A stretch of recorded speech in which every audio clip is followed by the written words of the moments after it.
میلاد النبی کے موقع پر حضور اکرم صلی اللہ علیہ وسلم کے پیام امن و محبت اور خدمت انسانی کے جذبے کو پروان چڑھانے 11واں میلاد بلڈ ڈونیشن کیمپ شہر کے 2 مقامات اسٹیٹ سینٹرل لائبریری افضل گنج اور عیدگاہ بالمرائی مسجد صوفی سکندرآباد میں جمعہ 30 اکتوبر کو صبح 7 بجے تا 5 بجے شام منعقد ہوگا۔ کیمپ کے آرگنائزرز حافظ احسن بن محمد الحمومی، خطیب شاہی مسجد باقیامہ اور مصطفیٰ علی سروری نے میڈیا کو بتایا کہ خواتین کے لیے علیحدہ انتظام کیا گیا ہے۔ 18 سال اور 60 سال کی عمر کے درمیان کے افراد جو کووڈ-19 سمیت دوسرے امراض سے متاثر نہیں ہیں اپنے خون کے عطیہ دے سکتے ہیں۔ گستاخیاں رسول پاک صلی اللہ علیہ وسلم کے حوالے سے ہو رہی ہیں اور دنیا کے اندر یہ سلسلہ رکنے والا نہیں۔ جیسے کرنے والے اپنا کام نہیں روک رہے ہیں، اب حضور کا دفاع کرنے والوں کو بھی اپنی اسٹریٹجی بنا لینی چاہیے۔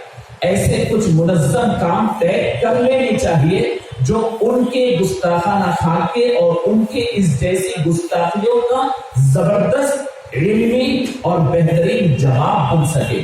جواب کسی طور پر ہم تشدد کے ذریعے وہاں ہونے والے کام کو یہاں کوئی چیز توڑ کر راستے جام کر کرنا جواب نہیں۔ آج دنیا تڑپ رہی ہے اور دنیا اس بارے میں مشتاق ہے کہ ہمیں بتاؤ کہ پروفٹ محمد کون ہے، اور ہم مسلمان پروفٹ محمد کو ہمارے دل میں رکھے ہوئے ہیں۔ ہمیں ضرورت اس بات کی ہے کہ باہر لائے اور لوگوں کو بتائیں وہ پیغمبر انسانیت ہے، وہ پوری انسانیت کے پیغمبر ہیں۔ ہماری ضرورت یہ ہے کہ مسلمانوں کو اگر واقعی ان خاکے بنانے سے تکلیف ہوئی ہے تو وہ تکلیف کا اظہار مسلمان جوش و جذبے سے ضرور کریں، لیکن ہوش میں رہ کر کریں، علمی جواب دیں، عملی جواب دیں، اپنے اصلی کیریکٹر پروفٹ محمد صلی اللہ علیہ وسلم کے کیریکٹر کو عملی طور پر پیش کریں۔ میں آپ سے عرض کر دوں کہ الحمدللہ گزشتہ 10 سال سے یہ 11واں ہے تنظیم فوکس اور تنظیم ارشاد المسلمین کی جانب سے شہر حیدرآباد اور سکندرآباد میں مرکزی میلاد بلڈ ڈونیشن کیمپ 2 منعقد ہوتے ہیں۔ حیدرآباد کے اندر ایک انتہائی مرکزی مقام آصفیہ اسٹیٹ سینٹرل لائبریری افضل گنج میں منعقد ہوتا ہے۔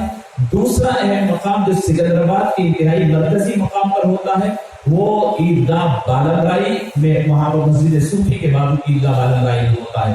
اللہ کا شکر ہے کہ نوجوان تقریباً پورے حیدرآباد سے جوق در جوق آتے ہیں، دور دراز سے آتے ہیں، نوجوان بھی آتے ہیں، بڑے حضرات اپنے بچوں کو لے کر آتے ہیں، خواتین اپنے نوجوانوں کو لے کر کے آتے ہیں، خود خواتین بھی آتے ہیں اور بلڈ ڈونیٹ کرتے ہیں۔ میری درخواست ہے کہ آپ کو ایک موقع ہے، یہ موقع میلاد منانا یا نہیں منانے کے اختلاف کا موقع نہیں ہے۔ اب آپ کو جو لوگ نہ بھی مناتے تھے انہیں بھی میلاد منانا ہوگا، انداز بدلنا ہوگا۔ کوئی جلسے کے ذریعے کر رہا ہے تو کوئی رفاہ عام کے کام کے ذریعے، کوئی غریبوں کی مدد کے ذریعے، کوئی بیماروں کو دوائیاں دلاتے ہوئے، کوئی پریشان حالوں کا سہارا بنتے ہوئے، کوئی بیماروں کی ضرورتوں کو تکمیل کرتے ہوئے، کوئی ایجوکیشن فیلڈ میں جو طلباء پیچھے ہیں، فیس نہیں دے سکتے، ان کی فیس ادا کر کے مختلف طریقے ہیں، کیونکہ دنیا اب حضور کو جاننا چاہتی ہے اور حضور کو پہچان کروانے کا ایک بہترین موقع ہے، حضور کی ولادت باسعادت کا موقع۔ تو اللہ کا شکر ہے کہ یہ 2 تنظیم فوکس اور تنظیم ارشاد المسلمین نے اپنے طور پر حضور کی ولادت کی خوشی منانے کا ایک انوکھا طریقہ دریافت کیا۔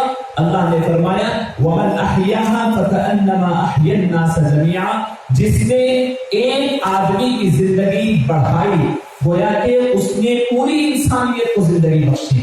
تھیلیسیمیا کے پیشنٹس کو ہمارا خون جاتا ہے، اللہ کا شکر ہے 10 سال سے خون دینے والے ایک آدمی کا ریکارڈ موجود ہے، وہ کس پیشنٹ کو جاتا موجود ہے، آپ تھیلیسیمیا کے دفتر کو جا کر کے معلوم کر سکتے ہیں۔ مجھے بڑی خوشی اس وقت ہوئی جب تھیلیسیمیا کے پاس تھیلیسیمیا کی نئی بلڈنگ کے افتتاح میں بلایا گیا۔